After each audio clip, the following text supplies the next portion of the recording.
We're back with another episode of the Lakers Fast Break podcast. It's Gerald Glassford coming right back at you here from Lakers Fast Break, Pop Culture Cosmos, Inside Sports Fantasy Football, and Game Source. We truly appreciate everyone out there listening to all of our great shows, and if you can, please, absolutely please, give us that 5-star review wherever you get your podcasts. Plus, if you can share, subscribe, like right here on YouTube, go ahead and subscribe below Laker Tom today. That's okay. He won't bite. I promise. Go ahead, click on the subscribe button, and so you can get the latest notifications on when we go live on the air. So please share, subscribe, follow, or do whatever it is that you can to support us right here at the Lakers Fast Break. Pop Culture Cosmos, Inside Sports Fantasy Football, Game Source, of course, the folks at LakersBall.com. Go ahead and join us today at LakersBall.com. Plus, Joe Sorrell has this little thing going on in Southern California where he can transform your lawn into something much more beautiful than it is today. And you can find out where at Sinblades with the Y.com. Plus, also as well, of course, you can go ahead and catch us each and every time out for every game. Live watch parties via playback.tv. Go ahead and sign up for free and join us right there at the Lakers Fast Break channel. Plus also as well, of course, the number one Lakers blogger that's out there, Laker Tom. You know he's blogging. He's always blogging. You can go ahead and join him and Yami Sweet, a.k.a. Jamie Sweet, today at Lakerholics.com. Go ahead and be part of all the fun at Lakerholics.com each and every day. Plus, our good friends at the Hoop Heads Podcast Network. And if you could support all of that, it is sincerely appreciated. Well, the Lakers getting 4 days off, getting plenty of rest, no excuses heading into tonight's game at the Crypt against the Detroit Pistons, a team which played yesterday against the Clippers, who are going to be a little bit fatigued. No problems, no worries for the Lakers, right? Heading into the game? Well, the first worry was that LeBron, who we had hoped would come back into the game, unfortunately was not able to go ahead and join us due to his injury still being out. He tried out before the game, but unfortunately the abductor area is still not 100% and not ready to go, so he sat out the game. But we got Dennis Schroeder and Thomas Bryant into the rotation, and the Lakers looking a little bit better, looking a little bit more rested, so I thought. But as I noted on our live stream, the Lakers had issues with the Pistons for the first three quarters, where it just seemed like the energy was not where I needed it to be and where I thought it would be coming off a 4-day rest against a team that just played yesterday. But heading into the fourth quarter, I said, Tom, the Detroit Pistons are going to lose. The Lakers are going to pull away because they're going to run out of gas, and that's exactly what they did. Well, I will say that, yes, it is too soon, Joe. But yes, I will say that they did run out of gas, and the Lakers did pull away due to a fantastic performance from Anthony Davis. 38 points, 16 rebounds, 4 block shots. Although Laker Tom questions that it should be 5 blocks. Yeah, it should be 5 blocks because I thought he got that 5th block. But okay, 38, 16, and 4. A very dominant performance for him against a very undersized Detroit Pistons. Lonnie Walker chipped in with 17. Austin Reeves looked very solid, 16, plus a plus-minus of plus 14. Best on the team today. Wenyen Gabriel was 5 for 5 for 15 points and 7 rebounds. Thomas Bryant came back into the lineup with 8 points on a 4 for 6. Russell Westbrook did not shoot well, but was plus 11 with 10 points and 12 assists. Dennis Schroeder, only 2 points in his return, and Kendrick Nunn was 4 for 4 and 2 for 2 behind the three-point line for 10 points. And the Lakers got a solid effort from almost everybody out there, and they did go ahead and pull away in the end, in the fourth quarter, actually when it counted and when it mattered the most, 128 to 121 to go 4-10 on the year, really looking good. I will say that it was a good performance in the fourth quarter. Kind of concerning that they didn't have the kind of energy I was hoping for in the first 3 quarters. That third quarter snuck up us on again, where we got outscored in the third quarter, so that's still of a concern. But otherwise, again, a dominant AD performance was the difference. And that's something we need to talk about as far as how we can translate this victory into maybe getting some momentum. The Lakers have now won 2 in a row. Hopefully, that'll start getting the ball rolling where the Lakers can go ahead and be more competitive in the Western Conference. And here today to talk about the game, first up, always want to go ahead and mention that he's the #1 Lakers blogger that's out there. Good man indeed. You got to go ahead and check out what he's doing today at Lakerholics.com. Guy is out there with his trades, as you see on Twitter at Laker Tom. It's amazing the kind of responses that he gets from Twitter each and every time he does it. He must like pain because he keeps on doing it. It is Laker Tom. And Laker Tom, great to have you here, my friend. I do want to go ahead and turn it over to you as we were on our coverage, the live in-game live game performance as far as what we do, the watch parties that we do. We were on tonight, and you commented throughout as far as really, really, really solid and really good performance by everyone around, but really outstanding performance by Anthony Davis. Yeah, AD was great. The team is still three legitimate starters or rotation players away from being a good team, and it takes a joint effort. And I thought that the defense again was not very good. The Pistons are the worst team in the first quarter in the entire league, and they scored 37 points on us in the first quarter. So it was a tough game in that standpoint, and I thought that what's really good about this game and the last game, wins without LeBron James in the lineup. Situations that forced Anthony Davis to take the baton from LeBron James that frankly, it is hard to take that. 2 years ago, basically LeBron announced that Anthony Davis was going to take the baton from him. But then a combination of injuries and probably LeBron being not the easiest guy in the world to take the baton from. He's averaged 30 points per game last year. So how you take the baton away from a guy like that? Sometimes it takes a period like this where LeBron is injured and AD is called upon to do things that may have been supernatural before. But things that eerily have glimpses of what could be after LeBron retires. What is the post-LeBron years going to look like if Anthony Davis is the A player? And I think what we've seen now, I wrote an article that I thought that the first game that we won the other day was a sign of a glimpse of what we could see from Anthony Davis without LeBron James. And tonight, I think we saw another dose of that. 18 for 21 from the line. The guy was unstoppable. 5 block shots. I actually blocked the 5th shot there when we were watching at the end of the game. He took over that game totally, dominated that game, 16 rebounds. Just like the previous game where he made 23 of 25 shots. He did attempt a 3 today. I think he missed it. But I don't, nobody loves threes like I do, but I don't give a dang if he takes a 3. I want him just to kill him inside like that. And we need to do everything we can to make him more capable of doing that. I think it was good that Thomas Bryant came along. We need a guy out there who can shoot. And if they don't trade for a center that can do that, then, we're going to have to hope that guys like Bryant can do that because AD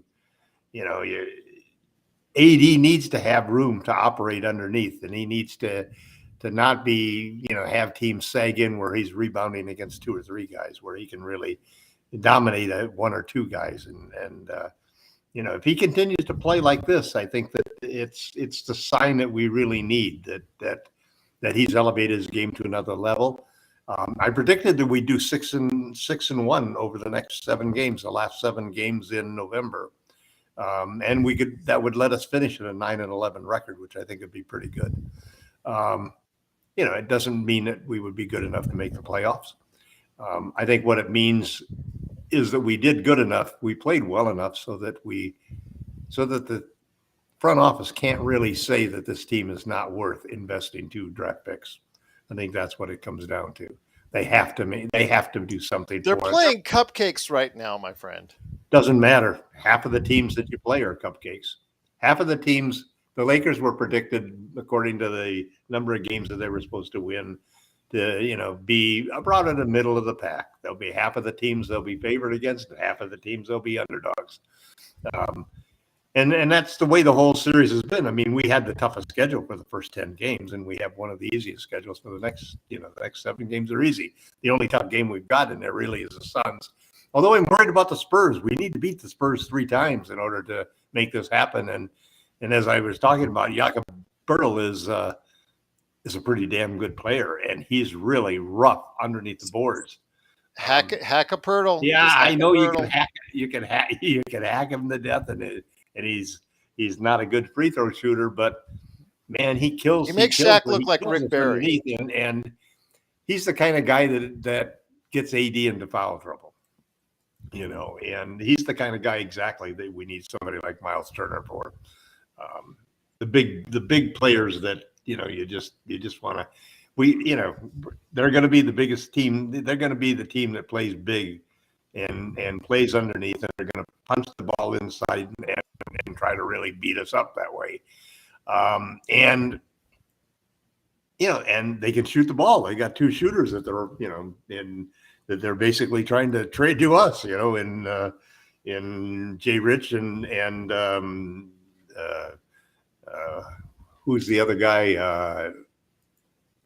Their small forward. On who? On the Spurs. On Spurs? On the Spurs. Devin Vassell, he's been playing really well. He's a shooter. As far as Richardson? No, Josh Richardson's one of them, but the other guy is this guy used to be with Indiana. He's a 3-point shooter. Oh, McDermott, Dougie McDermott. Yeah. Yeah, so they've got 2 good shooters, both good shooters, which they're offering with Poeltl for 1 draft pick. Russ and 1 pick. That's one of the trades that's out there for 1 pick. Jakob is not the guy who fits the mold that we want for our center, but he's probably a pretty trade-worthy piece. He's only making like $9 million a year. And he's a rugged defender. He's a good defensive center, and he can score underneath. He's the kind of guy who's going to try to dunk on you every single time he can. So he's not chopped liver. He's just not a good fit for what the Lakers need. But if they could get a third team involved, that likes him, the Nets need a center. The Warriors need a center. There's a bunch of teams out there that need centers, and if you get a third team involved, maybe you can make out a deal that would work for them. But we got to win. We got 2 in a row, and believe me, 4-10 sounds a hell of a lot better than 3-11. And we have a shot. We have a shot. We've got a shot to win 4 or 5 more games. Before the end of November, which would all of a sudden make us kind of respectable, kind of like the Warriors at 6-9, and the Nets at 6-9. Well, one of the things like we mentioned, in the NBA observations earlier this week was that the Lakers were, even with as bad a start as they're 2.5 games out of a play-in. Right. Yep. So that mindset still has to be there. That plus the time off and the prospect of getting guys back, which had about the effect that I thought I was going to have. It takes a lot of pressure off of the Lakers to make a deal right at this moment. You're all of a sudden seeing a lot of teams thinking, there's a lot of talk about the Bulls possibly tanking. And it's like every day you see another tweet where some club is announcing that X, Y, and Z are now available for trades, and that's exactly what the Lakers were hoping would happen after the first 20 games. So I don't think we're going to see anything happen until after Thanksgiving, but I do think that what the team is doing now is proving that they are worth investing, because if you make the right trades, you can add 3 quality either starters or rotation players in an 8-9 man rotation that will make this team a lot better, and they could be a competitor in the right situation. And like you said, Gerald, the expected teams that are going to run the West basically have all gotten off the lousy starts. And you got teams like Portland and Utah who are surprising everybody, and chances are that's not going to last forever. Well, the Clippers just got Kawhi back. You saw Luka; he's starting to get a sensational game for him again today, as far as triple doubles concerned. He's leading the league in scoring as well. You're seeing all these teams right around just a game or two above 500 that should be expected to go higher. We also see the problems with Golden State. We don't know how long that's going to last, if they're going to continue to do so. But I do want to make a correction. Jakob Poeltl is no longer shooting in the 30s as far as his free throw percentage. He's hitting a sparkling 47.9%. Yeah, he was always a miss one, make one guy. That's not even a miss one, make one. That's a miss one, kind of make one. Come on, Gerald. Out of 100 times, he's going to be 3 times when he doesn't make one, miss one. The thing is, you can't play those type of players down the stretch in games. That's a hard thing to do. It just depends. It just depends what the matchup is. There you go. All right. We'll see. And it just depends whether you're ahead or behind. This is true. I guess that's true. But also here today is a good man indeed. 2 games away, 2 wins away from the One Chip Challenge. The good man indeed. You got to go ahead and check out what he's doing today at LakersBall.com. Of course, our coverage as far as our live watch parties, a major part of it. And also as well, you want your lawn transformed today and you live in the Southern California area, go ahead and check out Simblades with a Y.com. It is Joe Soro. Joe, I'll take the win. Again, the Lakers, with that 4 days rest, it came to play in that fourth quarter. I was kind of worried because they seemed out of sync. They seemed a little bit raggedy.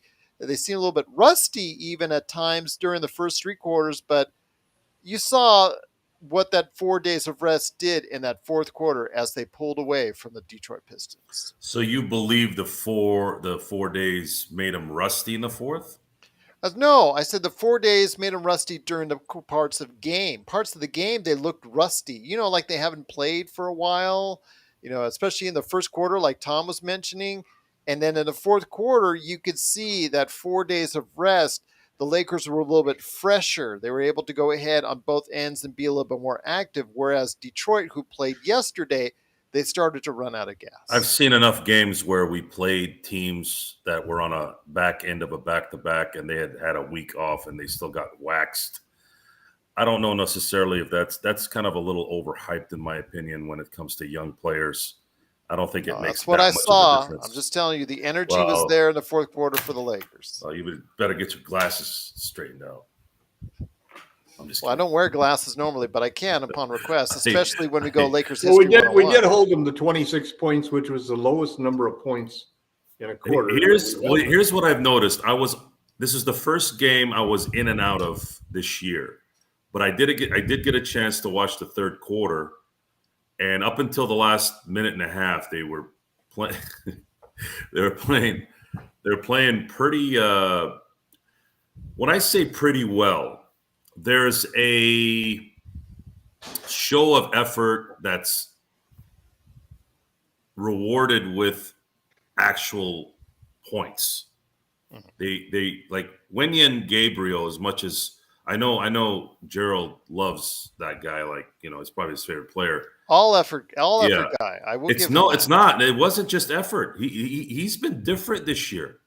He's playing controlled. He's playing smart. He's where he knows his shooting range. He's no longer trying to chuck it up from the outside. I think he's picked up on AD's putback dunks after missed layups. I thought because that's a good range for him because he knows he can't shoot from the outside. That's smart. Go inside, out hustle everybody. That's what he does. No. He could have hustled a year or two ago, but he wasn't as effective as he's been. So whatever he's doing, They played him more out on the perimeter, some of these teams. Like, remember when he was with Portland, they played him out more on the perimeter. Well, how are you going to play him on the perimeter if he's in the paint? Well, again, he's not playing on the paint for the Lakers. Maybe you should take your glasses off again. Well, again, maybe you should go and put some on, young man. So I would say I got 20/20 vision. I don't need that stuff. Anyways, so I had a chance to really dissect the third quarter. I missed parts of the first, second, and a lot of the fourth up until the end. You're probably What- right on that, petting my cat. They probably are calling for him to make the first team All NBA after the time. A really solid game for Reeves. Give him a lot of credit. He feasted on those second team units for the Pistons. And that's what he's supposed to do. Usually, a role player is supposed to Well, he's a maintain. starter. He's a starter on this team. Yeah, he's a starter, but he's really a bench guy on a title team. Nunn showed up for the first time this year, which was kind of nice. Thomas Bryant played better than I thought he would. Well, let me ask you this, Joe. When it comes to Nunn and Bryant, and even to an extent Schroeder, they got extra work in at South Bay earlier this week. They were all three optioned, just for practices and just to work out with the team down there. Do you think that might have helped out even just a little bit? It always does. The speed of the NBA, even if it's the G League, it's just not. There's nothing like it. That's why you can see somebody like Steph Marbury down, 25 years into his career, still play so well in China. The NBA speed there's nothing like it. There's nothing like the talent in this league. And even guys as talented as Bryant and Schroeder, and I say that relative to the fact that they're professional basketball players in the NBA, they still got to get acclimated to what they've missed, for a month or so. I think Phil Jackson used to talk about that. I think he had mentioned that when Rodman wanted to go to Vegas for a week, he had said that, not playing those few days or not practicing is going to, you gotta kind of catch up. The NBA is a very highly concentrated game, especially when you have so much responsibility with this 5-man group at a time. It's not Tom Brady just playing quarterback and having to be protected by anything, right? Like quarterbacks in the NFL are protected by the league, by the rules. In the NBA, or let's say in baseball, you're protected by, I don't know,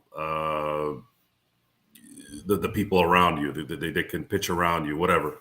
In the NBA, there's really once you're on that court, there's really nothing to protect you. You gotta have concentration the whole time, otherwise you're gonna get dusted and dominated. So what I got out of this game in the little bit that I'd watched, and I feel like I watched the most important part, which is always the third quarters where we usually flail out. They did flail out the last minute and a half. I was disappointed, but they were down considerably in the first half, and they got back. They got back, and they ended up taking the lead at the end of the first half. Even with and I liked that Lonnie Walker. Was it Lonnie Walker hit the three at the first half buzzer? Yep. I believe. What? Yeah. Yes. Yeah. So that was kind of cool. I always feel like that's a momentum thing going into the second half, and He played a very solid game. Very, very good supporting game. And he's been playing well. He's played. We might be seeing Lonnie Walker maybe coming into his own. And we were talking a little bit. I was on Lakers ball a little bit on Game Time, and there were some of the fans on there saying, "Oh, are we going to keep this guy?" And of course, I had to be the wise ass in it and said, "GMs, Rob Pelinka, and the owner's Jeannie Buss." The answer is no. They'll probably let him go and pay somebody else. They probably won't be able to match. It's like Monk. They won't be able to match because all they'll have is the MLE, and Monk got twice the MLE. Yeah. So we're looking at Lonnie is better than Monk. I agree. Absolutely better. And it would be sad that if they do happen to have a good summer and not keep somebody like Lonnie Walker, now you're scaling back your depth, your continuity by not having him on the team. You're starting to see that, speaking of continuity, you're starting to see a little continuity on this team, which let's give Darvin Ham a hand in there. I still don't like Darvin Ham's cliche comments. I always think a cliche comment is a prelude to mediocre execution and mediocre coaching. That's why I love Phil Jackson so much. And to some degree, Pat Riley wasn't, he never really talked to cliches. And I know that I'm comparing Darvin Ham to the two greatest NBA coaches I've ever seen. But point is, I think that does matter when you're talking about keeping a team like this kind of on the up. You want to make sure that you still kind of, lay the screws on these guys. Let them know, hey, look, you guys have some athleticism here. You have some talent. Why don't you guys take advantage of it, start working well together, and hopefully when LeBron gets back, LeBron doesn't play hardened ball. I hope he recognizes that hardened ball, even for a few possessions, can completely change the course of the game. He needs to be LeBron of old in spurts. I'm not expecting him to be 40-minute LeBron, but I would like him to not dribble, and shoot from the logo. A win always feels good. And we have Especially a contest. A win without LeBron, because we've won that's 2 what games. We haven't been able to do last year. Yes, we've won really 2 in a row in the last 2 years since we've had AD. Even when you think about it, it's always been, when you look at the plus minus, and this has been the year that's been different. When you look at the plus minuses, it's always LeBron who's always plus minus, always has a positive plus minus. And AD just never can match what LeBron does on the court, which is part of the explanation for why it's so hard to take the baton from the guy. He's still a top 10 player in almost everybody's book, and so these wins really are so different because LeBron is not in the game and AD dominated. I'm almost sorry to see LeBron come back on Sunday. I'd like to see another game where. Well, that's what I was indicating, because Roger that was asking, is there any indication for LeBron's return on Sunday? He warmed up and it was a possibility, but they said at the last minute, it's not a go for him tonight, meaning he could play on Sunday, but there's a possibility they could hold him out and just wait until Phoenix on Tuesday. Well, listen, anybody who's had a groin injury understands those things are tricky. And they don't go away. You think you're okay for it, but one little quick move and you can be out for 2 weeks easily, 3 weeks or 4 weeks. So I'd like to sweep. I could bear the loss to Phoenix on the road on Tuesday, but sure, I would really love to spank the Spurs 3 games out of. Yeah, we have to, and that means you got to find a way to handle Pirtle. Well, let me ask you this, guys, especially starting with you, Tom. In tonight's game, we saw a collective effort, not just from AD with the outstanding 38 points and double-digit rebounds and 5 block shots, even though it's officially listed as 4. But a thing that it's bothered me and you and Joe as far as the lack of depth on this roster. Tonight, they got a great supporting effort. They got the Lonnie Walkers, the Austin Reeves. They got supporting Wenyen Gabriel. So they got a whole bunch of players that played effectively. Let's not count what Schroeder, or let's not count what Beverly did, because they didn't give you much. But they got 4 to 5 players playing good basketball. That's what you need in order to win 7 players games. in double figures. Yeah, 7 players. So you got a collective effort. And Russell Westbrook, no, he didn't shoot well, but he did distribute the ball well, getting double-digit assists. So overall, when you get that kind of collective effort, that's how you win games. Mm-hmm. It's a good thing too. Russ didn't take any shots in the last 5 minutes. That's always a good thing. Oh, did I say that out loud? No, Russ, but I mean, listen. Wait a minute. That was not meant as a deriding comment. That was meant as a compliment. No, it wasn't. I'm just teasing. No, but I mean, seriously. When you think about it, Russ could have come in and played a whole lot differently. The old Russ would have. This is really. You've mentioned this many times. Westbrook, really remarkable what he's done. You've mentioned this on games this season and last season. His choices down the stretch have cost us games, whether it's passing or shooting. It didn't tonight. Yes, and that's a good thing. Yes. And he didn't turn the ball over. He was very careful. And that it just shows an evolving sense of when he should do things and when he should restrain himself. And that's good. That's learning. That's something that's that he's never understanding done who in you his are. career. I do think that there are teams out there, and I think this will become more and more evident because we're going to see another at least half a dozen games, before the Lakers do anything.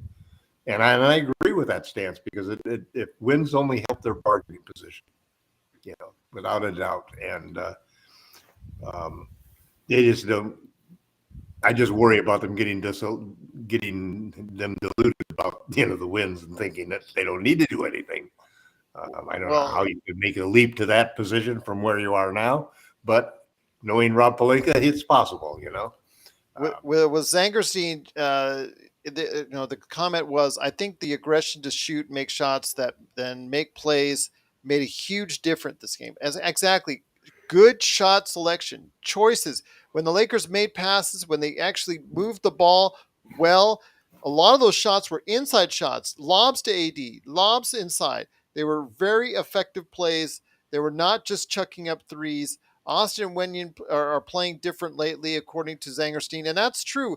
We are not seeing Wenyen camped outside on the three-point line. You're seeing him inside a lot more. That's his shooting range. That's where he can be effective, hustling on the offensive boards and also the defensive. But we've also won 2 games against small teams. That's true. That's where he's most effective. We've had a big advantage there because AD has totally dominated inside. And then Austin Reeves, he's learning to go ahead and play more within himself. You saw him tonight use the shot fake exceptionally well inside. Yeah. Got several defenders off balance in order to make clear shots for himself. Joe, you got something you were going to add? What he and Lonnie are proving is that they can go out and get double digits every game. And that's critical because you can't start in this league unless you can do that, really. You have to be an exceptionally talented player in some other area, either shot blocking or defense or playmaking or something to be a single-digit scorer and start on an NBA team because it's just really hard to carry a guy who can't contribute, double digits in it. And so that's been the Lakers' problem was, we needed 3 starters to go with LeBron AD. I think in my mind, Lonnie Walker has shown me that he could be that 3rd starter. Finding a path to how we could keep him is difficult. The only path that I can imagine is that we traded, 1 pick and none in Beverly for Miles Turner.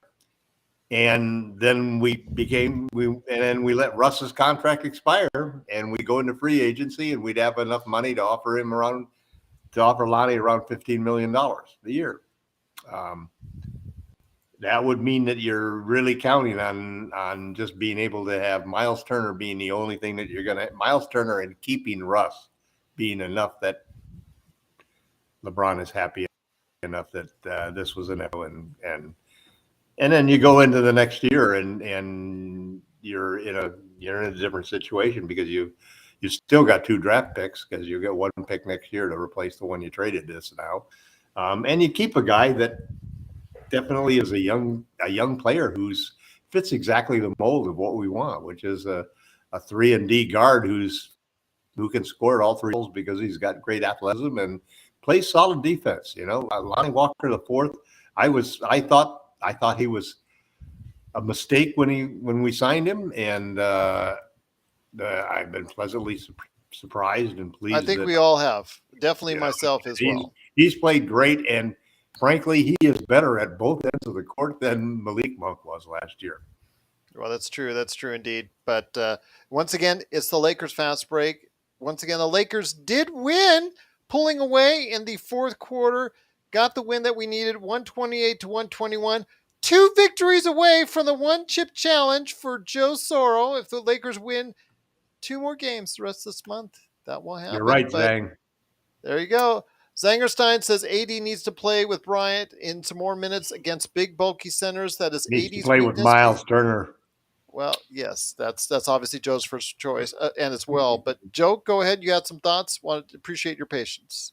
Well, we have to be careful. The last time we won 2 in a row, we lost 5 in a row. Right now, looking at Got to the watch out schedule, for those winning streaks. right now, yeah, right now the algebra says 5 L's, 2 W's, 5 L's. We just got 2 W's. Are we going to end it? Are we going to end the month in the same way? I think we would 1, 2, 3, 4, 5 would be technically 6. So no one wants to see the Lakers win more than I do. And I've done some research on the one chip challenge. Apparently, this stuff destroys your inner lining and turns your mouth into a swamp. What is this one chip challenge? I must have missed something. Apparently, it's the hottest chip on the planet. Well, when the Lakers went into this homestand, we made a bet that by the end of the month, the Lakers would win. Was it 4 of the next 10 games? I think they would go, because I said they would go 4-6, and you said they would go like 2-8 or something like that. I think that's what you said. And I said, okay, all right. And then we made a bet that it's a one chip challenge. Make sure you eat something though before you go ahead and take it, because it's gonna, like I said, if you're eating that on an empty stomach, it's gonna hurt a lot. But Roger that says, according to Tankathon, we owe the Pelicans the 4th pick right now. That's if everything went straight in line as far as the lottery is concerned. With our luck, that the Lakers would end up getting the 1st pick and having to just deliver it over to New Orleans. So that's obviously not a good thing right there. But yeah, Joe, I mean, I understand that, you and I have been the most recent additions to the let's trade Laker Tom train, because of the fact we realize what's at stake if the Lakers I thought don't you were end going to up say improving. trade Laker Tom. That was funny. No, we're on the Laker Tom train to make a trade. So yes, we want to make a trade. We're now part of that. We need to make a trade because we do not want New Orleans to get Victor Wembanyama. Yeah, the issue. We're trading Rod Pelinka for Elon Musk. I would don't gladly see any winner in that I would situation. gladly do that, because it seems like one of those guys is tricking everybody and doing what he knows what to do, and the other one Want is the Lakers to burn down to the ground like Twitter? No, I think Manos from above is starting to get Manos under above. I don't know what. Let's get back to the game. Let's get back to the game. I don't know what Pelinka is doing. I don't know what he's gonna do. No one does. Well, again, the timeline has been extended. He wants to finish 9-11. If we finish 9-11, it's actually, we're in good position. If we could do that for November, and we got nothing but cream puffs other than the one game against the Suns. If we can't do it, it's nobody's fault but our own. We have to understand that what we've discussed since the summer is pretty much happening, other than Lonnie Walker playing as well as he has. Although there was some feeling that he would play. Kendrick Nunn would play like Lonnie Walker. Yeah, well, he would.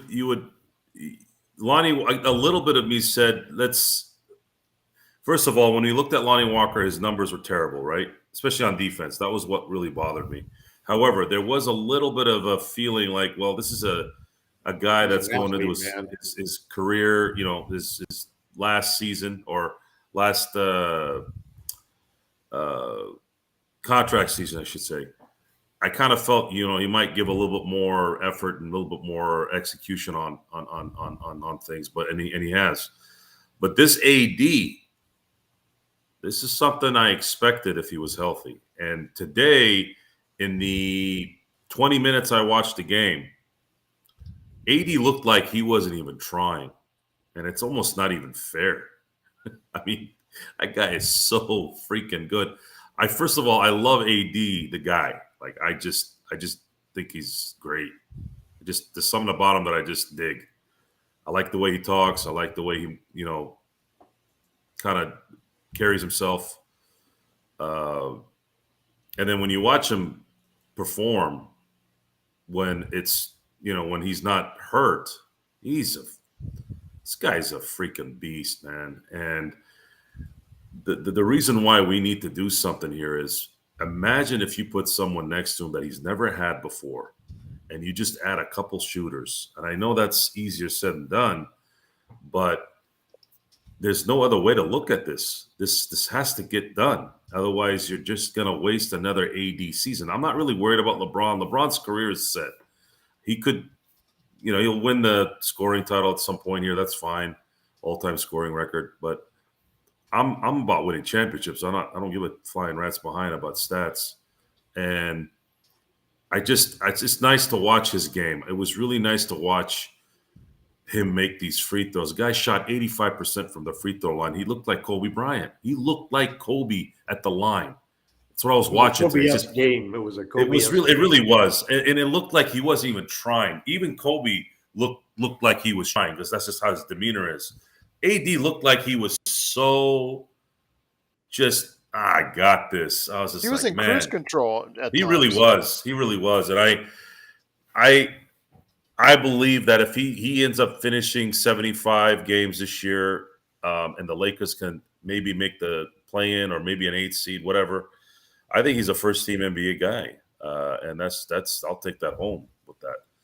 And then at that point, if Genie and Pelinka are not going to do anything here, then you better freaking do something this summer, man, and not waste this guy's career. Because at this point, you're going to waste his career. I don't mind LeBron at this point. LeBron is 38, guys. We have to be realistic about it. Yeah, he's fighting father time. Yeah, he's got commercials and all that. But there's no such thing as father time. Okay, so come this summer, if the Lakers have 3 draft picks and they don't have anybody they can trade because they let Russ's contract expire, you can't. Do you trade LeBron or do you trade AD? And I'm sorry to say this. I know that Westbrook had the best plus minus tonight, but you still have to trade Russell Westbrook, because you're not going to get anything of substance unless you do, whether it's assets. No, but the point that's interesting is that Gerald and I were talking about this before the podcast. Everybody thinks that the Lakers would trade AD, but the smart move would be to trade LeBron and keep AD, because AD, you still could anchor. He's still a superstar that's only 29 years old. He's got another 6 years in his career for sure. Whereas LeBron, even in the most optimistic interpretation of beating father time, LeBron is not going to play for 6 years. And we can start to see what's happening here in this situation. And it really comes down to the fact that I think that by the end of this year, AD will take that baton from LeBron. And that is the single probably biggest thing that could happen for the Lakers to give them a chance at winning a championship. They need, and that's the thing that's, and sometimes it's the circumstances, that create that opportunity for that player to make that leap because his team needed it. At least that's what I'm hoping is going to happen with the Lakers. It's injuries suck. They really do. In my mind, I had said if the Lakers can win 2 championships with LeBron being the leader, even though I considered AD and LeBron a Kobe and Shaq type duo, that was the part, guys. That was the part I was excited about. I'm like, man, we're going to win a couple titles here with LeBron and AD, and then we're going to usher in AD to do the next thing. It was a great setup, and they can sort of still do it. I mean, at least we won one. Mm-hmm. And I just want these guys to do something that makes sense in terms of the current setup of the NBA. You cannot let Russell Westbrook's contract run out at this point. You have a team that's building some cohesiveness. I know Russell Westbrook is a big part of that, but unfortunately, he's the only asset you have. And I say asset as in there's an expiring contract that has an immense amount of money on it. You have to get something for that. You're not going to get a free agent of any substance in the summer. The only 2 that are really impact worthy is Kyrie from a talent standpoint, but a complete disaster everywhere else, so you can't get him.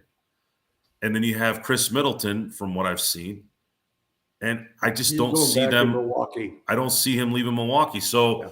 you have to do something. You have to do something. And maybe we're going to have to wait another month until December so that some things get cleared up. Maybe that's what it might be. I don't know. But there is no other way this goes. I don't think anybody's going to take Beverly and Nunn unless you take on 3 more years of a contract. And Or you give them an unprotected pick. Which I can't give an unprotected pick for minuscule talent. I would be willing to do it for a duo, which, by the way, Buddy Hield didn't have such a good night tonight. I know everybody has a bad night, but if you go after the boys in Indiana, which I don't know. The thing is, though, can I add on something to that? Something Yeah, I've been actually sure. stressing all this season. They need to trade Hield because Ben Mathurin tonight, plus 24. Yeah, he didn't shoot great, but plus 24 off the bench. The kid is amazing, averaging 20 points a game as a rookie, second in the league, and as far as rookies, next to Banchero. The guy has to get more time, and the guy has to start playing in the starting lineup. And the only way you can do that is if you trade Buddy Hield sooner rather than later. You see the Miles Turner and Buddy Hield. There are teams out there that will trade for those guys and give Indiana what they but want. Indiana's waiting for our 2 picks. I think they can get a better deal than what we can give them. And I still say that Pritchard will not want to, he doesn't want to do anything with us. He doesn't. I don't see it happening, guys. I'm sorry. I want it to happen, but they've already had plenty of negotiations and talks. And I think that the general consensus around the league is that the Lakers are willing to give 2 unprotected picks. They can get Turner and Hield in that deal anytime. That's the only reason why. You guys take Miles Bridges? Petting my cat is asking if you guys would be interested in Miles Bridges, just coming off of his legal troubles. You know the quote that I gave you that time before, Gerald. That one applies. You know. Okay. No, that's too. No, we don't want racist. We don't want wife beaters, and we don't. That's a different. That is a whole different ballgame. You know, you're talking about the Lakers. The question was just put out there by Petting my cat, who's one of our best. But you know, we got to be careful out there. So we got to be careful, guys. You got to also look at what happened in 2004. We'll get slapped in the face for that. So here's the deal with Miles Bridges. Miles Bridges. I don't think, for example, that you can take a person. I think there has to be some pathway that Miles Bridges, that Kyrie Irving, that whoever happens to be that is the latest person who's created some transgression and done something that has not helped the league and it's embarrassed them and so forth. But to ban somebody like that for example, for making a racist comment, to ban somebody from the league. No, that's nothing, that's nothing compared to beating your wife in the way that Bridges apparently did. So that, you get to another whole different level to it, where you get guys gambling or guys who, are cheating or other situations where they're banned for a couple of years. We're a society that believes that people should be forgiven and believes that people can improve and be better. So I'm not a person that's in favor of seeing any sort of lifetime bans or things on different players and so forth. And I think Eric Pincus said it perfectly well in the article that he had just recently about Miles Bridges. The Hornets are going to sign him. Why wouldn't? So again, even if he is signed, Roger has a very good point. He's going to be slapped with a suspension. Yeah, as far as soon as he gets signed by anyone. Well, they're waiting for the league to make a decision on what to do with him and so forth. But it's like Kyrie Irving supported and refused to apologize for an article that contained a lot of racist tropes in it. He got 5 games. suspension from the team, but nothing from the league. Or was it the other way around? Was it from the league? No, it was from the team. How do you then decide what is the penalty that Miles Bridges gets? Probably a year, I would say.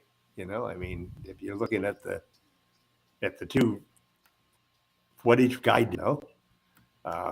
you want to make sure that people understand this is a serious situation. You're talking about physical violence. You're not talking about sticks and stones can hurt your bones. You have to draw a line somewhere, but at the same time, you have to give the guy a chance to redeem himself, and to, you can't. People do stupid things. I mean, everybody is capable of doing things they would be totally ashamed of, and sometimes in emotional situations, people do things that they can't control.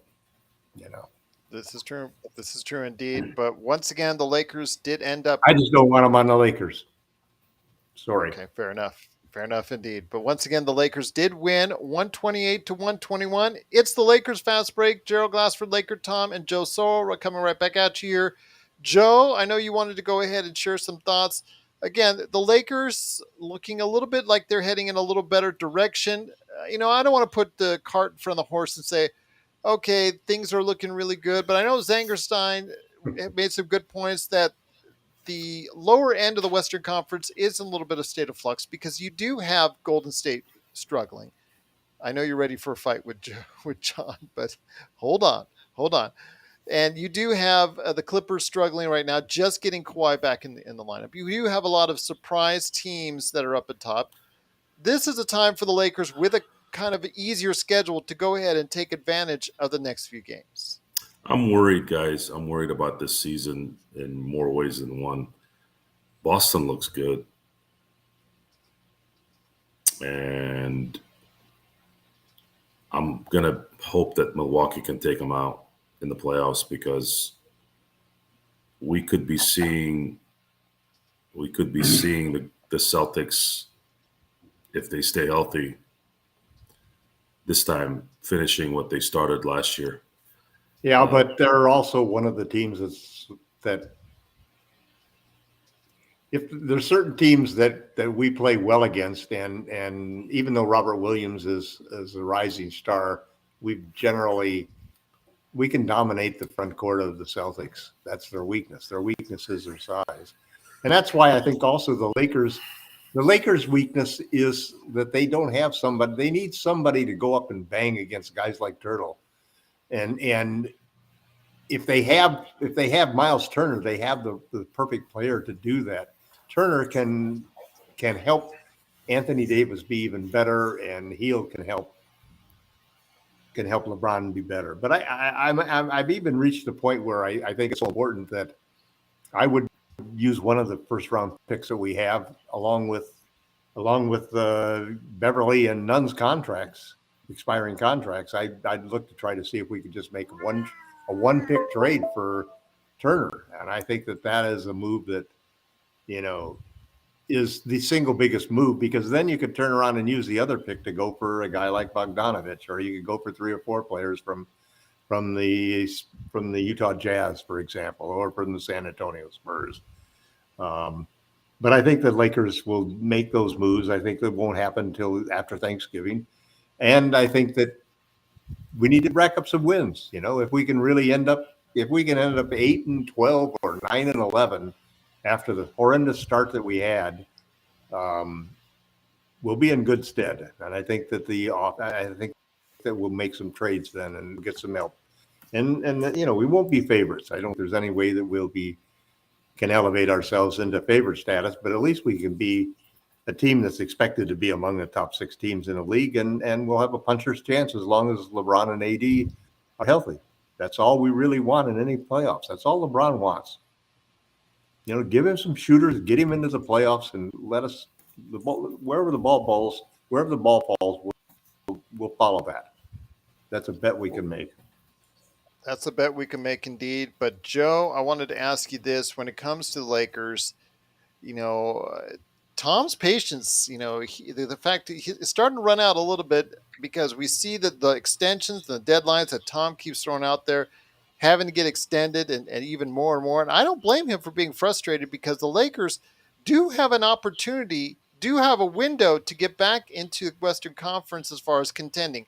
Not as far as being at the top echelon. I'm not asking for that anymore this season, but at least to a point where, like you said, Joe, that they can make sure that New Orleans doesn't have a chance at a good pick. That has to be priority That has to one. be the priority. Yeah, exactly. Exactly. And if you can muster a 500 season, you do that because you likely make the play in and maybe make the playoffs. If you have AD playing the way he's playing and LeBron, let's say playing at 75%, and everyone doing what they're doing right now, I think that's possible. It's just a stressful. It's been a stressful couple of years. We worried about the Boston Celtics winning it last year. We got lucky that Golden State. You got to worry about them winning it this year. And now it's even worse. So the Lakers were supposed to be competing. They were supposed to be in the finals last year. They were supposed to, get 18. What do you think that Rob Pelinka is telling LeBron right now? I'm going to take a guess. They don't even talk. No, I think they're actually talking all the time. And I think what Pelinka is telling LeBron is just be patient. I'm going to use the picks. Just be patient. They're going to be traded. Just be patient. I think that's what he's telling LeBron. He's saying, let's win these next few games. Let's see what other things develop. But we're going to use the picks and we're going to get a lot better. I think Rob that's thinks that way, though. Because if otherwise LeBron would be making more of a stink than he's making. If LeBron, if Pelinka had shown practical decision making in the last few years, I'd say that might be it. But he's been bumbling and stumbling on everything. So for me to believe he's got this calculated verbiage going on with LeBron and AD, I'm sure AD's involved in this too. It's his team. Well, I didn't say I was sure what he would trade him for, but I'm sure he's going to trade those two picks. There's no one out there other than who we've discussed. Who's out there unless someone says something? No, there's a lot of things out there, man. There's nothing out there. There's nothing out I there. was thinking of crazy trade. The one thing that almost everybody agrees 100% is that the Lakers' 2 first-round draft picks, unprotected, are the biggest trade assets that are in the market right now. There's no other trades. There is no other draft picks on the market or that have been traded now that are worth what these picks could potentially be worth. Because you look back at the post-Kobe Bryant years, we had a number 2, and a number 7 pick. That's what people are expecting from a post-LeBron pick. You're expecting a pick to get you a top 5 player, maybe a number 2, or maybe a number 1 even. So that's why those picks are so valuable. And there's combinations that we could go after. We could put together, for example, Beverly's salary and Nunn's salary, which is $18 million. And you can go there's a host of guys that you could go after with one of those first round draft picks unprotected and those 2 players. You could go after guys like Lauri Markkanen. You could go after guys like Gary Trent Jr., for example, who's a superb shooting guard, who's a great defender. You can go after guys like OG Anunoby. You can go after guys like the guy we saw tonight, Boyan Those Biyana. guys aren't getting traded, though. Okay. Well, All here's of those one. players could be gotten with those 2 players and a first-round pick. I don't think Markkanen's getting traded. I think Markin is getting traded. I mean, if the season goes awry, If you offered an unprotected Lakers first-round pick for Markkanen, you could get it. You are making a massive mistake. I don't think Ainge is making that mistake. Yeah, but the thing is, Markkanen's playing well because he's the lead dog in Utah. Yeah. When he's back to being a number 2 or number 3 guy. I don't know about you guys. I don't know if you're watching the same game I'm watching. Markkanen is coming up. No, Markkanen. You don't trade that guy. But you're not going to protect an unprotected first round pick. He'll be gone in an instant.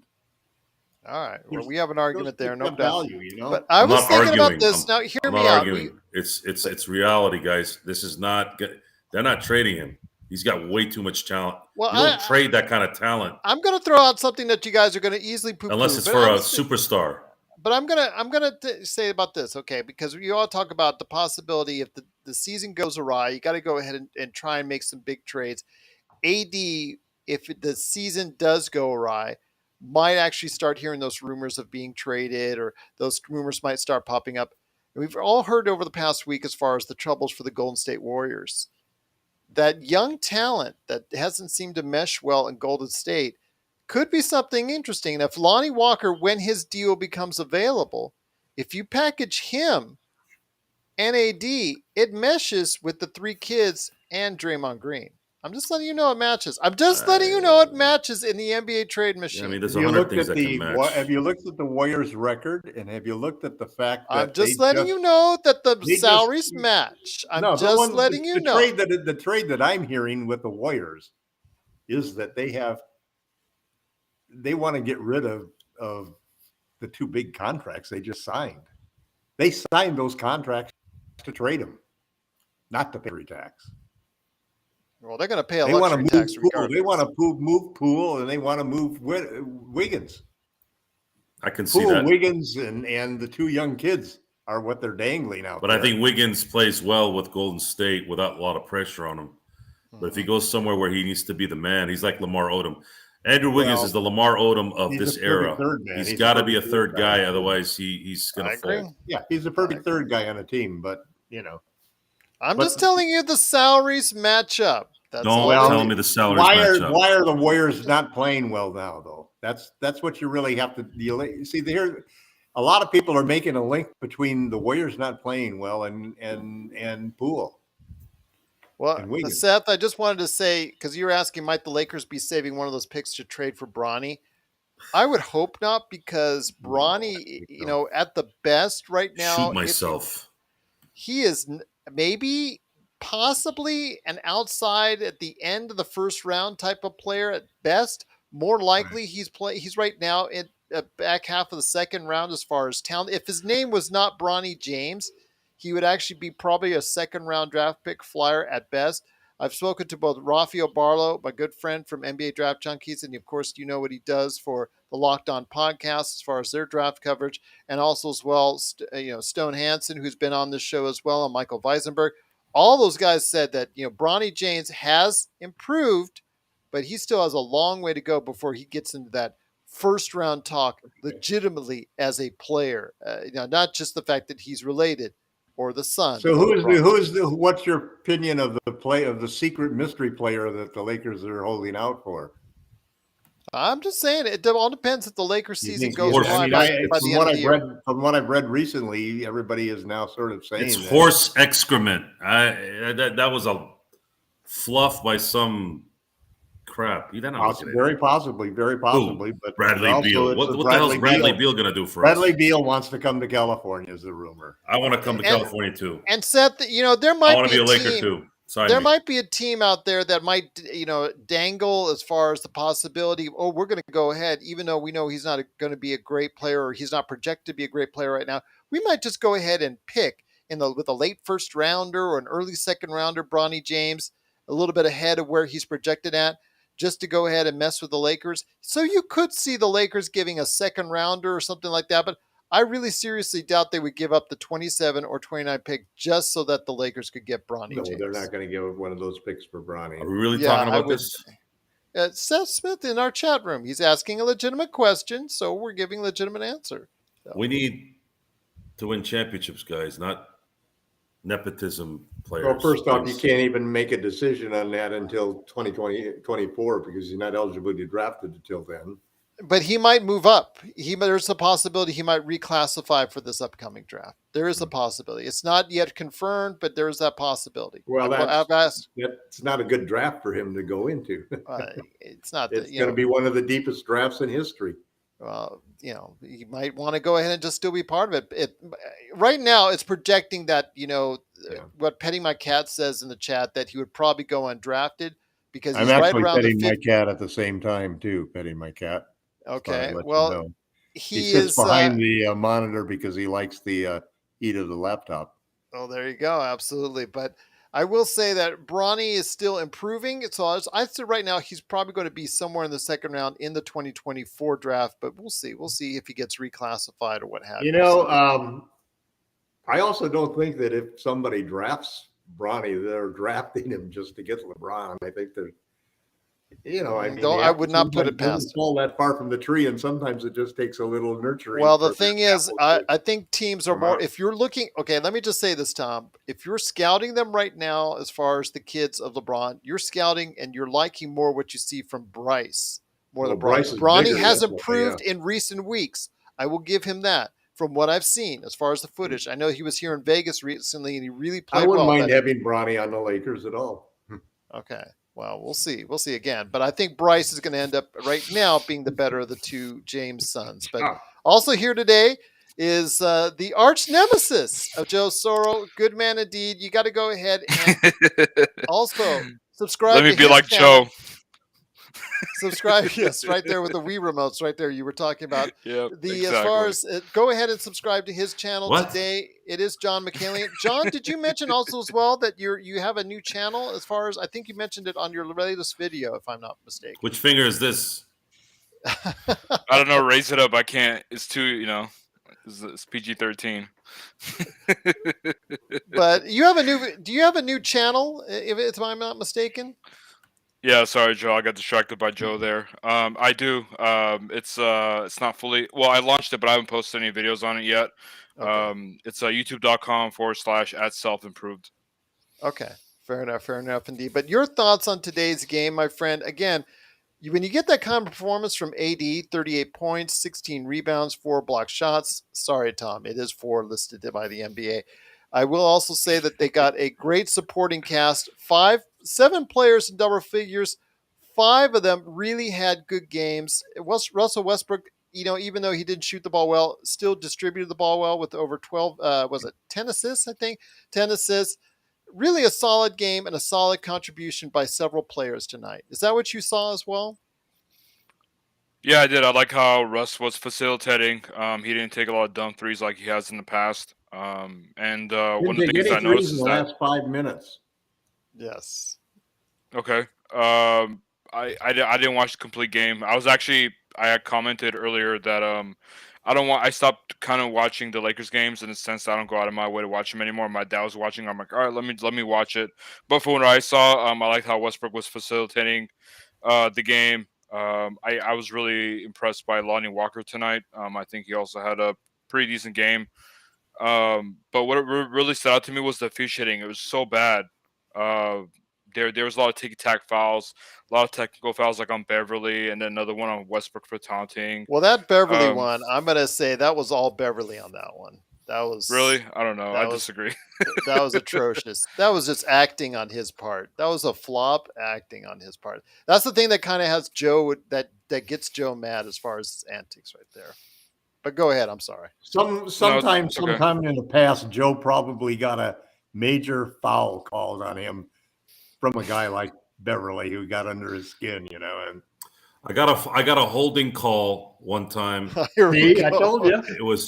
I had a broken hand and I had it wrapped, and I remember this is the first time I got mad at a ref. I'm like, how am I supposed to hold with this? And one of my guys like, Joe, Ricky, stop. I'm like, because I had never been called for a holding call my whole life. It was my first and last one. I said, how am I supposed to hold with this? How was I supposed to hold with this? But let me ask you this, John. Getting back to the game, as far as we saw that the Detroit Pistons in the fourth quarter, they started to tire. That's something I noticed as far as the effort there that remained.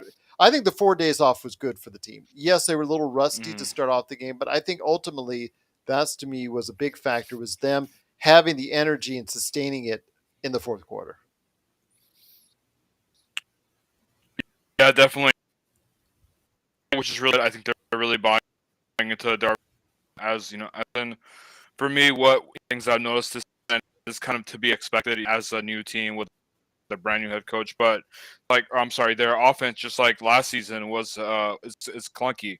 They're struggling to get shots up. Whereas as bad as Detroit is, they were moving the ball around the perimeter, and the offense seemed to be flowing a little bit better. So hopefully they get some easier shots. Whereas it's just Russ dribbling the ball, and everyone is just staring at him. Yeah, absolutely. But Joe, anything to add on to what John was saying outside of it? Probably an insult or two that probably stir things up even more. No, it's too easy to start that process. But don't you have fake grass to play with or something? I've already played. I've already played with that today. My bank account says I've played a lot today. By the way, you're making a lot of money off of that grass, huh? Oh yeah. It's real. It's fake the grass. Other kind of grass money. Too. It's fake grass, but it's real as long money. as you're not trying to smoke it. How about that?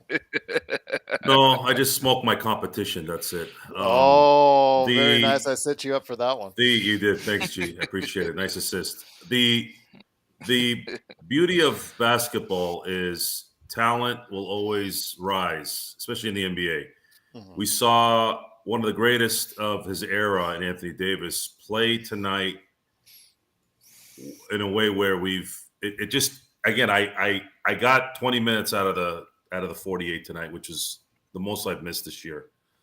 But just in watching a little bit of what he was doing tonight and what he ended up doing, this is why it's important to set the team up for your stars and making sure your stars know that we've got this thing set up for you and this is what they're going to deliver. How LeBron comes back, I'm going to assume LeBron's going to take Sunday off because I think the Lakers think they can beat the Spurs at home if they continue to play like this. I agree. Whether they do or not, I don't know. Phoenix, they're going to get smoked, which then you're going to start seeing stupid comments like, well, LeBron was out. We won 3 in a row, and then he came back and we got smoked in Phoenix. We get smoked in Phoenix even with good teams. So we're going to have to accept that there's going to be some games they're just not going to be able to compete with the upper echelon teams. And then we're going to have to somehow right the ship against the lower half teams. That's the problem with how they started at the beginning of the year. They lost way too many winnable games against teams they should have beat. And now they're going to have to somehow win games against some top-notch teams to make up for it. And then they're going to have to make something happen next month. I'm taking a guess here, some kind of a positive guess. I'm going to try to be like Laker Tom every now and then, yes, and say that that December 15 deadline might have some merit on why things haven't been done yet. There might be some Lonnie Walker, his contract becomes available. I don't know if they're going to trade Lonnie Walker unless, again, they're going to get some big player in. But we have to probably wait, God help us all, until then to really know. And then if we start getting into January and nothing's happening, then I don't. It's going to feel like the summer, guys. After about 3 weeks, I realized we ain't doing jack crap. You just knew they weren't going to do anything. Kyrie was their option, and then that kind of fell through, and they didn't have any backup. Go ahead, John. I heard you wanted to go. Yeah, I was going to say, just to be clear, December 15th, it's not a deadline. That's just the earliest when teams can make trades for players that they sign the offseason. But when does Lonnie Walker become available? Because he's currently not available. December 15th.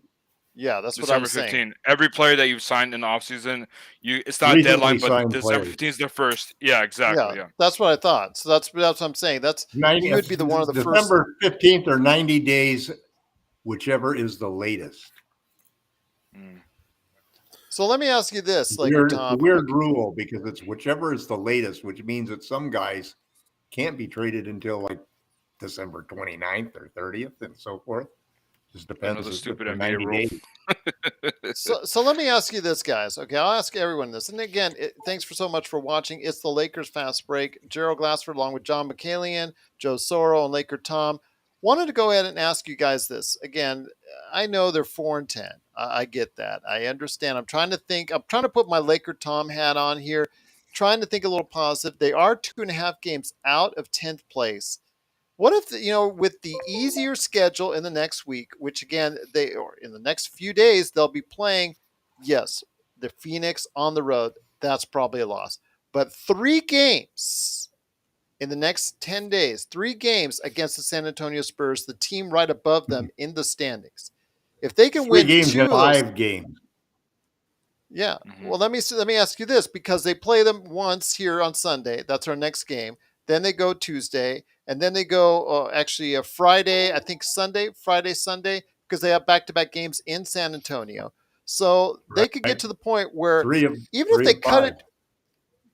So let me ask you this: by the end of the month, they realistically can shave off 1 or 2 of those games as far as the difference is concerned. Do you see that as a possibility? Just not even getting to 10th place, but just getting to the point where maybe they're a half a game to a game out of 10th place. Is that a possibility? Go ahead, Laker Guys, I Tom. hear. Yeah. Yeah, I think Okay, it is. because I have them okay, going. because I have them going 6 out of. Well, okay, we got the win tonight, so we're 4-10. I have them going 5 of the next 6. The only loss I have is against the Suns. If they do that, they'll be 9-11. If they flub up one of those games against because it's hard to beat a team 3 times in a row. They flub up one of those games against the Spurs, then they'll be 8-12. I think they It's could shave a amazing game. with small sample sizes. It's amazing how a few games can change the whole complexion of what you're looking at. Well, I think they can 10, get to a game and a half. I think by the end of the month, they can get to a game and a half behind 10th place, and that could at least give you some kind of hope that the Lakers can get back into the play-in mix. John, do you agree? well, Disagree? I think what you really want, though, Gerald, is you want them. I think there's been a huge doubt by the franchise, and all of this goes into the whole idea that Rob Pelinka now has opened up for all of the bus kids and all of the Ramby to be part of the decision-making process with a veto power almost, because everybody's got to be unanimous about this stuff. So once you do that, then you open yourself up where you're really in a difficult decision to make any decision of what to do. But the Lakers they really have an opportunity to make some trades that will really make the club bigger, and they need shooting, they need size. Well, we know this. We have reiterate this ad So, nauseum. You and I both have done that. They just want to. They lost faith that LeBron and AD could win, and I think that the biggest thing that's happened that is in favor of them making a trade and giving up those picks has been the performance from Anthony Davis, because he's the guy they most were disappointed. LeBron, they understood that there's a point in time when LeBron is going to slow down because of Father Time. I mean, if you bet against that, you are probably a fool. He's already there. But Anthony Davis, He does it every commercial. they're finding the formula to win with Anthony Davis on the court without LeBron. That is the single biggest thing that could be accomplished in this first 20 games of the season. And if they can go through, and the real test will be against Jakob Hurtel. If they can play against him, if AD can have the kinds of games against Jakob that he's had in his last 2 games, and we can go through and win those 3 games, win the game against Portland, and then let's say we lose a game against the Suns, but put up a good fight, then I think the front office is looking at the situation entirely different than they were when we were 2-10. Well, that's what I'm asking. I mean, I understand as far as trading, we still need a trade, even if the Lakers do go on a winning streak. But they're trying to put band-aids and trying to go ahead and nurse themselves until they get the point, until they make a trade. What I'm asking, John, let me ask John this, and then I'll ask Joe. I mean, can they put enough band-aids, enough super glue, enough new cuts as far as just to try and get themselves together in a position where they can at least get into like a game and a half is shouting distance of the play-in, at least until they make a trade come December 15th. Wins are what they need. The wins are the Band-Aids they need. I understand that, but I'm just saying, can they get to the point by December 15th with the roster they have now where they can get close enough so where a trade can push them even farther over the top? I think Pelinka said he was going to make a decision at the end of November. John. Yeah, well, I was going to ask John that. John, do you see this happening as far as the next couple weeks, the Lakers making a better progressive move towards the play-in, as far as at least closing in on it a lot more than they are now? Yeah, I do see it. Obviously, they need to be consistent, but I think after these last two wins, they're building up some confidence. I like the fact that they didn't throw in the towel or kind of slump their shoulders. When they had a 2-10 record, they're fighting back, which is a good sign. One of the things that I wanted to point out was that I see a lot of people, kind of, in my opinion, overreacting to. I mean, not you guys, just on Twitter or social media in general, overreacting to how AD put up 37 points these last couple of games, but it's like, for me, I expect that from him because he's in my opinion, he's a superstar when he's healthy, and for me, I'm like, you know what? Look at the team they're playing against. They're playing against Brooklyn Nets, who don't really have any big men, and then tonight the biggest guy that was guarding AD was Marvin Bagley. So I've been expecting him to finally put up these types of numbers for me to real test. Will be against like games like Phoenix, where he'll be going up against DeAndre Ayton and some of the better teams. So we'll see. Absolutely. Joe, I think, can that be a possibility by come December 15th that the Lakers can actually be in a spot where they're competing for the back end when a trade should still happen and get them even more over the top? I don't trust this management until they give me the trust. Same. I will stand today just away from the optimism. I just threw that in there because sometimes feels good. I have absolutely nothing to look forward to in terms of something that Rob will do to improve the team. He's going to have to show me. You ask me right now, ain't going to happen. So there, you don't see them closing up the gap even more as far as before December 15th? I don't think he's capable of it. I don't think he's capable of it, and we've seen evidence of that. I don't think, Tom, I'm sorry, I don't think he's talking to LeBron. I think he's too much of a pussycat to have that kind of meow, whatever. A PAB. Yeah, he wouldn't be able to meow that. Yeah, he'd meow in the corner by himself.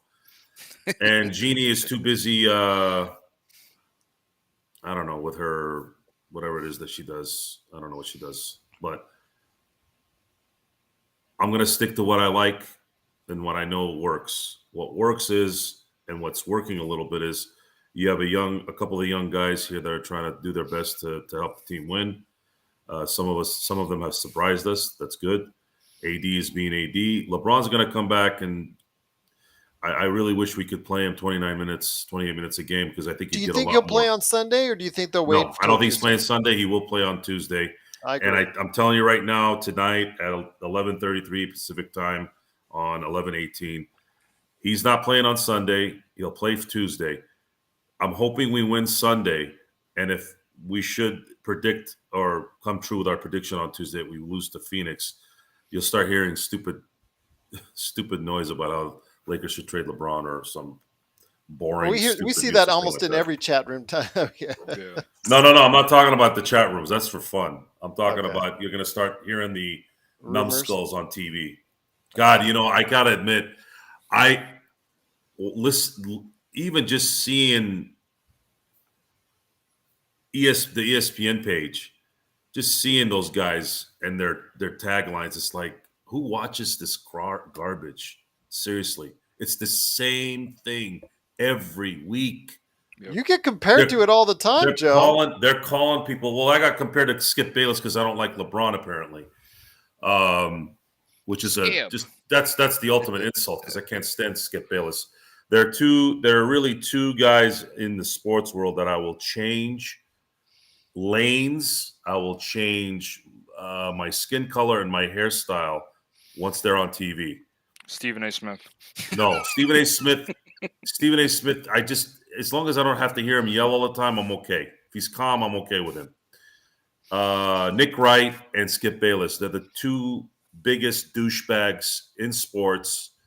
and I would say it to their face if I ever saw him, especially Nick Wright. That guy's a piece of crap. How do you like Yes. Kendrick Perkins, Joe? I actually liked it better when he was injured Kendrick- in that game, as far as that I saw him at the ESPN Cafe just before Game 7. So that was probably the best time I saw Kendrick Perkins. But Why was he upset? no, he was actually injured. He had just blown out his knee in Game 6. Yeah. What about it? I saw him the next day at ESPN Cafe eating with a couple other Boston Celtics. So that's the best time I got to see Kendrick. No, As a Lakers fan. I've listened to Kendrick speak. I'm not. He's okay. A lot of the guys there are okay. They want the headlines. When you work for that system, you start to required kind of to. get into they all start to sound the same. It's a sales job, essentially. Yeah, you all start to sound the same. The second you veer off, you get fired. You want to go off a little bit, you get fired. Rachel Nichols. But there's things that Skip Bayless and Nick Wright have done that I think that are just, they're not killing people or anything like that, but LeBron needs to come off the bench. Yeah, Pelinka should tell LeBron that. Hey, we're thinking about bringing you off the bench. We really think you can run. I can't wait until I start seeing LeBron to the G League. I can't wait for that. Don't give him any ideas. Yeah. Well, the one thing that LeBron could hang his hat on is he was really playing well shooting. He was really shooting well the last couple of years at the very least. His shot has been shot this year, and his turnaround jumper is non-existent. I was very impressed with that particular advancement in his game in the last few years he's been with the Lakers, because I didn't expect them to have it. That little Dirk Nowitzki kind of Hakeem little turnaround. Yeah. And right now, he's got to play 25 to 30 minutes, man. If you don't do that, he ain't going to last. Yeah. So, Rob, Jeannie, if you think 27 and 29 are more important than giving this team a shot, all right. But I also don't see you guys doing jack squat in the summer. See, if I had something to look forward to in the summer, like, hey, man, Giannis is a free agent and he's looking, that'd be a different story. But there's nothing that's happening this summer, nothing other than pure horror that you might be giving a top 5 pick to New Orleans and, God forbid, top 3 or even worse, top 2. That's not what you need to focus on, guys. You cannot allow.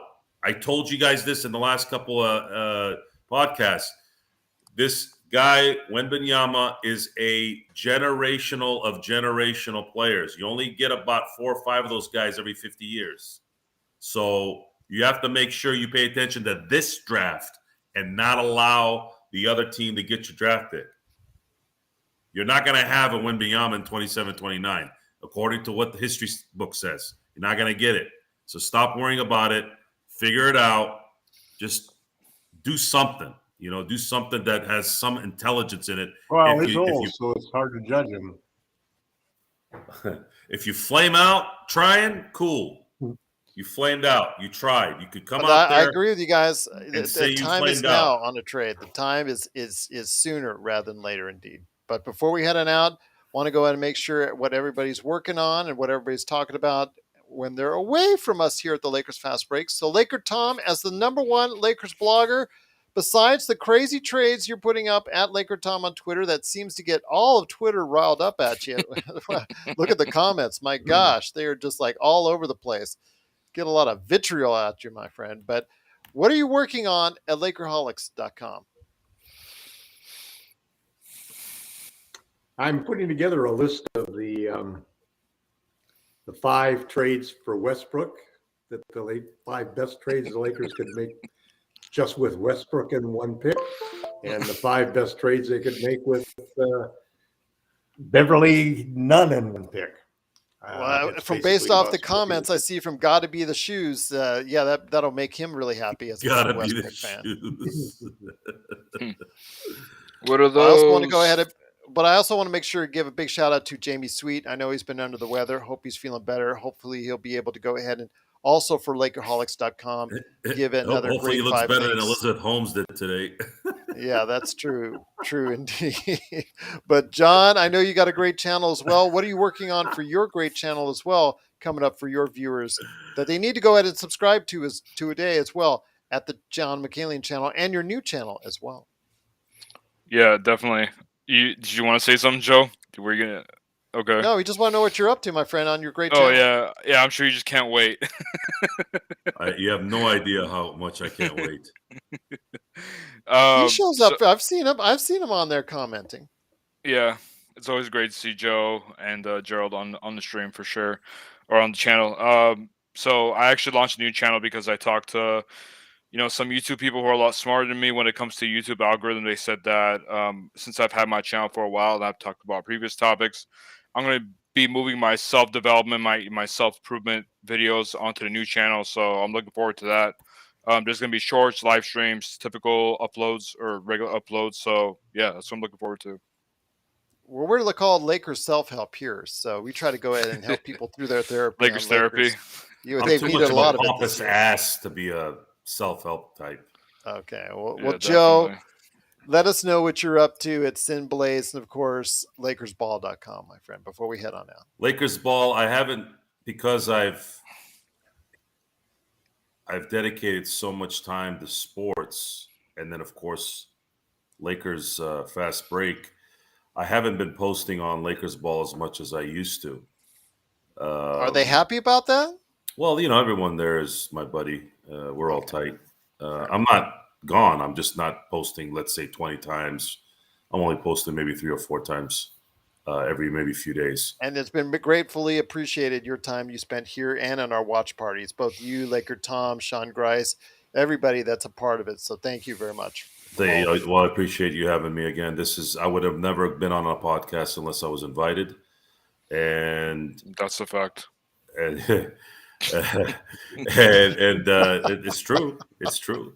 I can't really listen to myself. I've said this a few times. I'll try to listen to the show sometimes, and then I'll hear my voice. I'm like, ugh.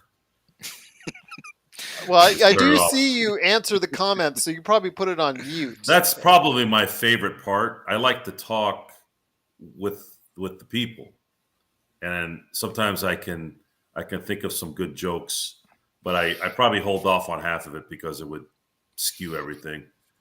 But talking Lakers, hopefully bringing a little bit of a different perspective. I don't know if that's happening. It might. You try to be fresh. You try to bring something where it's not shock jock, but it's also entertaining. It's a hard combination. It really is, especially after doing it for a year. Okay, what are you gonna bring next to the show?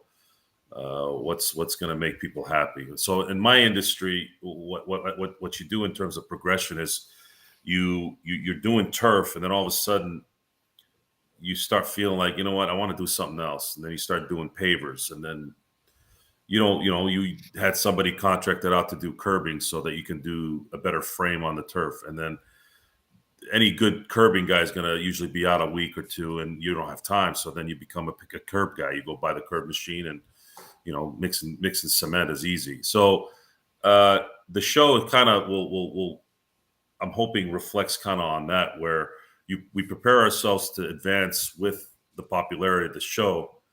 The advancement will also include the production value of this. I do plan on creating a much higher quality production value here. And I think that will have a good visual for those who are looking for positive or good information on the Lakers. And that's kind of the next step. I know that sometimes takes a little bit more resource. I know not everybody has that, but I'm fortunate enough to be trending that way to the point where I will have some disposable income to start really investing in the show. I want the show to be number one because there's no other way my brain works other than be number one. I want us to be number one, and I'm good at being with a team. Contrary, that's Joe doesn't play nice with others. In terms of management of there's certain industries that I'm a one-man gang. the industry I'm in right now, I'm a one-man gang because when I do things run right 100% of the time, and no one else can do what I do. And when I've offered to have people come with me, they're usually too scared to come. I don't know why they're scared. I don't go yell at people. I don't go, I'm not that guy. I didn't open a business to be a boss. The reason why I say that is I ran away from bosses. So that I would be the ultimate hypocrite if I was running a company like the bosses that I had to deal with when I was just schlepping around and getting work. I had some good bosses though in my time. I learned some amazing things from certain people, but the majority of the people, especially if you're going to start to go to the next level where you want to be really successful, I don't think at least from my experiences, I haven't been able to see how you could do that with someone else kind of dictating your future. I don't. I did an inventory on myself when I ran my own business. Said, okay, I'm going to do what I was trying to do over here, and see if it was really me. And to some degree, it was. I take half the blame, but the other half is, look, I come to work. I don't have problems at home. Okay, I'm not a doper.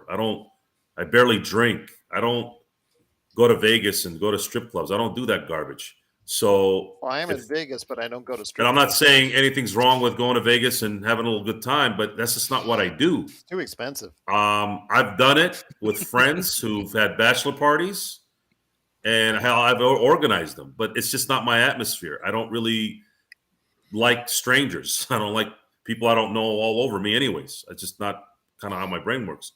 So when you run Why a would business, they be all over you? well, you'd be surprised, John. When you got the talent and you got the. All I can say is we did a bachelor party for a friend a long time ago, and yeah, those places, they are. I don't like. expensive. It's a fake. It's fake. And it is It fake. is. It is Yeah. so It's fake. fake. Absolutely. And there was someone over there that they were faking it with, and I'm like, no, I don't need any. I'm very healthy, guys. I am a very healthy person. I don't get sick. I don't. How's your blood pressure? Well, my blood pressure, it's just like a firecracker. It goes off high, and then once it's burned down, I'm good. I think if I had health problems, I probably wouldn't be here. Knock on wood. Bill Parcells, thank you. Bill Parcells, I always look at Bill Parcells as kind of the guy that I would say had pretty high blood pressure for 30 years being in the NFL, but he's still trucking along. He's still doing well. And I think a lot of it comes down to when you have your values and your balance at home. So, John, if you want to talk about self-help and motivation and things like that, one of the things that I would preach if I wanted to do something like this, which I don't, never be on a TED Talk doing this, of course, but I can speak through John because he's so eloquent. He's eloquent like that. Flow like water. Confidence is the number one. I'd say confidence in yourself is the number one thing, and it will never be anything other than that. When you're confident, nothing usually can stop you. Nothing. Other than maybe getting sick, having cancer, some kind of debilitating thing. That's the only thing that can stop you. If you're confident, you will make it in anything, or find something. You'll be able to go through the weeds to find the thing that will work. And that's what I teach all my little runt cousins who think they know everything, and anyone who obviously usually doesn't listen because it's too hard. It's too hard to do confident things. Confident things means you got to take chances. You're gonna fail to a degree. Failure is a subjective thing. I don't really consider losing a couple bucks on a deal a failure. It's like, well, it kind of segued into something else. And I'm also not a guy that says, oh, this happened for a reason type crap. I hate that crap too. It's all a process and it never really stops. So failure is not really there. Failure is in sports when you don't win, right? To me, that's a black and white thing, which is probably why I like sports so much. But in the end, guys, the goal here with the show is to continue to progress, bring more production value to it, and not be stale and not be a piece of crap like the guys I talked about before, because those guys are. That's our Um, slogan. Let's not be a piece of crap. it's that's just how I feel about that. Shooting I for the love the stars. Lakers fast break. They're not a piece of crap. There you go.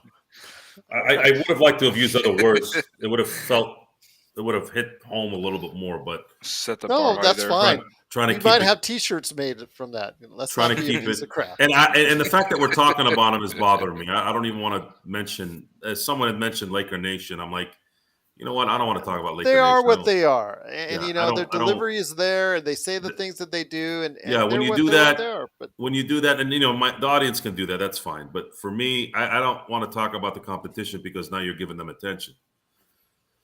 no, You don't want that's to a do that. lot reason why we're here and we're doing as well as we are is because people have migrated over from Lakers Nation. But once again, it's the Lakers fast break. The Lakers did win 128 to 121. Our next game, please go ahead and join us for our live watch party. That is going to be available at playback.tv, which you can sign up for free today. / Lakers Fast Break. Join Joe Soro, Laker Tom, Sean Grice might be there. The whole gang might show up there. So please go ahead and check out that. Hopefully Joe has wrapped it up. But I will say right now, please, if you get a chance, join us for a live watch party at playback.tv. Tom is really, really invested into it. He's really making it a great part of the Lakers fast break scene. So please go ahead, give him, Joe, myself, Sean, when we're there, a big shout out as far as our coverage on there. And also as well, please join us for after the game on Sunday. Remember, the game's on Sunday against the San Antonio Spurs at the Crypto. That's going to be on Sunday at 6:30 p.m. So go ahead and join us for the live watch party on playback.tv. Then after the game, right around 9-ish, 9 p.m.-ish Pacific time, of course, right back here on YouTube. And of course, wherever you get your podcasts, right here at the Lakers Fast Break. If you have any questions for me, at Lakers Fast Break on Twitter, and of course, Lakers Fast Break at yahoo.com. Well, once again, the Lakers do pull it out. They do go ahead and just go ahead and pull away from the Detroit Pistons, who ran out of gas, 128-121. We'll be back Sunday facing off against Jakob Poeltl and, of course, the rest of the San Antonio Spurs. The first of 3 matchups. The next 3 of 4 games are coming against San Antonio. Can we make okay, Joe, go ahead. Last thoughts before we head on out. Are you going to comment on the Russell Westbrook trade? Good night. Good night indeed. Once again, thank you so much for watching and listening. We'll see you You Sunday. didn't expect that, did you? Always the unexpected from Joe. But we'll see you Sunday against San Antonio starting at 6:30 for even watch Tom party laughed. right here Even Tom laughed. at the Lakers Fast Break podcast. Thanks so much for watching and listening, everyone.